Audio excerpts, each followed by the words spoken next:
ঢাকা বিশ্ববিদ্যালয় কেন্দ্রীয় ছাত্র সংসদ ডাকসুকে ঘিরে সাধারণ শিক্ষার্থীদের মাঝে আশা উদ্দীপনায় দিন কাটছে।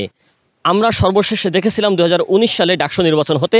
এবার গণঅভ্যুত্থানের পরে ২০২৫ সালে ঢাকা বিশ্ববিদ্যালয়ের প্রশাসন এবার আয়োজন করতে যাচ্ছে ডাকসু নির্বাচন।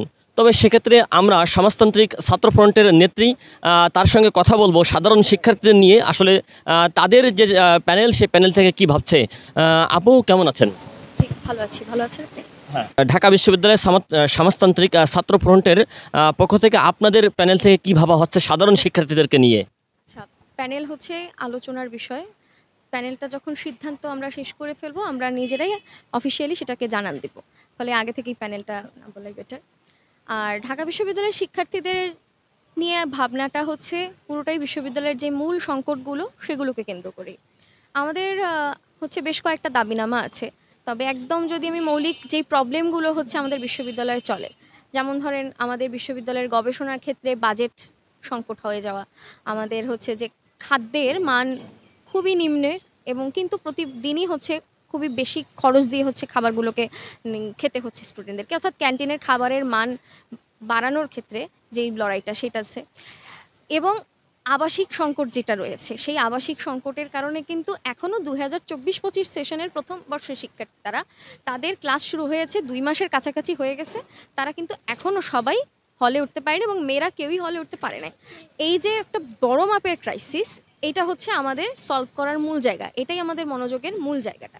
ফলে আমরা খাদ্য, স্বাস্থ্য, শিক্ষা, আবাসিকীকরণ, গবেষণা এবং বিশ্ববিদ্যালয়ের স্বায়ত্তশাসন, এই ৬টা বিষয়কে, এই ৬টা মৌলিক বিষয়কে সমাধান করার জন্য এবং সেইটাকে আদায় করার জন্য আমাদের যে লড়াই, সেই লড়াইটা নিয়েই হচ্ছে আমরা আমাদের বক্তব্য, আমাদের দাবিনামা আমরা সব কিছুই তৈরি করছি। সেটা নিয়ে আমাদের ইশতেহারও সামনে প্রকাশিত হবে।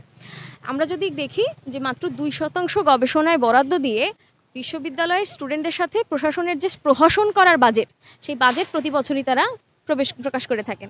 আমরা গণঅভ্যুত্থানের আগেও হচ্ছে আমাদের যে কোষাধ্যক্ষ, যিনি বাজেট ব্রিফিং করেন, আগের কোষাধ্যক্ষও বলছেন যে রাষ্ট্র কর্তৃক এর থেকে বেশি চাওয়ার কোনো এখতিয়ার তার নাই। এই সময় এসেও আমরা সেই একই বক্তব্য শুনছি। তাহলে এই যে শিক্ষার যে আর্থিক দায়িত্ব, এই শিক্ষার আর্থিক দায়িত্ব রাষ্ট্রের। কেন রাষ্ট্র তার সেই দায়িত্ব পালন করছে না? কেন প্রতিনিয়ত আমাদের শিক্ষার খরচ বেড়ে যাচ্ছে? আজকে একটা নিম্নবিত্ত পরিবারের সন্তান যখন উচ্চশিক্ষায় আসছে, উচ্চশিক্ষায় আসতে আসতেই সে যে ঝরে পড়ে যাচ্ছে এই আর্থিক খরচকে বহন করতে না পারার কারণে, এর দায়িত্ব রাষ্ট্রের। ফলে আমরা সেই বিষয়গুলোকে, শিক্ষার বাণিজ্যিকীকরণের প্রশ্নগুলোকে আমরা ফাইট করতে চাই এবং আমরা সেই ফাইটটা করেছি। বিশ্ববিদ্যালয়কে গবেষণামুখী বিশ্ববিদ্যালয়ে পরিণত করার যেই লড়াই এবং বিশ্ববিদ্যালয়কে এর বিপরীতে গিয়ে প্রফেশনাল মাস্টার, সান্ধ্যকালীন কোর্সের নাম করে বিভিন্ন একটা বাণিজ্য ক্ষেত্র তৈরি করার যে আয়োজন তারা করেছেন, আমরা এটার বিরুদ্ধে গবেষণামুখী বিশ্ববিদ্যালয় তৈরির যে লড়াই, আমরা সেই লড়াইটাকে শানিত করব। এটার জন্যই আমরা হচ্ছে এই ডাকসু নির্বাচনটা করছি। এটা নিয়েই আমাদের প্রধান ভাবনা। কারণ গবেষণা ছাড়া বিশ্ববিদ্যালয় থাকে না। একজন মাঝি ছাড়া যেমন নৌকা হয় না, মানে নৌকা ছাড়া মানে মাঝিবিহীন কোনো নৌকা হইতে পারে না, তেমনি গবেষণা ছাড়া কোনো বিশ্ববিদ্যালয় হইতে পারে না। দ্বিতীয়ত হচ্ছে বিশ্ববিদ্যালয়ের শিক্ষার্থীদের জীবনমানের যে প্রশ্ন, স্বাস্থ্যের দিক থেকে স্বাস্থ্য খাতে বরাদ্দ খুবই নগণ্য।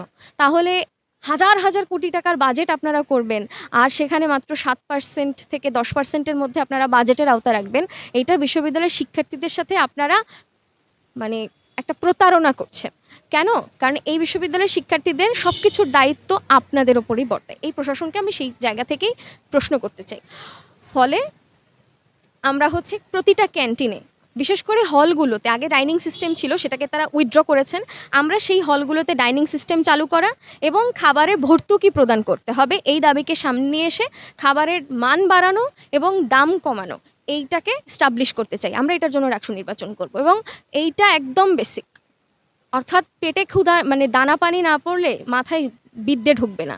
ফলে এইটা নিয়ে আমাদের সবার আগে কাজ করতে হবে। ফলে এই পুরো উচ্চশিক্ষাকে এই রাষ্ট্র যে একটা বাণিজ্যের দৃষ্টিভঙ্গি দিয়ে দেখে, একটা ব্যবসা করার ক্ষেত্র দিয়ে হিসেবে দেখে, আমরা সেটার বিরুদ্ধে। বিশ্ববিদ্যালয় হচ্ছে জনগণের ক্যান্টনমেন্ট হবে, বিশ্ববিদ্যালয় জনগণের আস্থা এবং জনগণের মূল শক্তির জায়গায় হবে। আমরা সেই জায়গা থেকে আমাদের লড়াইটা করতে চাই। ধন্যবাদ। দর্শক, আপনারা যেমনটা শুনছিলেন, আসলে একটি পরিবারের ভিতরে একটি পিতা এবং মাতা যেভাবে সন্তানকে নিয়ে ভাবে, ঠিক ঢাকা বিশ্ববিদ্যালয়ের যারা ডাকসু নির্বাচন করবেন তারাও কিন্তু এই ঢাকা বিশ্ববিদ্যালয়ের শিক্ষার্থীদেরকে নিয়ে ঠিক সেভাবে ভাবছেন। তবে আমি কথা বলছিলাম, এই ঢাকা বিশ্ববিদ্যালয়ের ডাকসু কিন্তু আসলে মিনি পার্লামেন্টে বলা হয়। আমরা সেই জায়গা থেকে কিন্তু আগামী দিনের ভবিষ্যতের রাজনীতি, সেই ভবিষ্যতের রাজনীতিতেও তারা একটা বড় ভূমিকা দায়িত্ব পালন করবে, এই আশাবাদ আমরা তাদের কাছ থেকে জানছি। দর্শক, এই ছিল সর্বশেষ আমি আলিমুল ইসলাম, ঢাকা বিশ্ববিদ্যালয়ের ডাকসু কেন্দ্রীয় ছাত্র সংসদ ডাকসুর ভবন থেকে, মধুর ক্যান্টিন থেকে।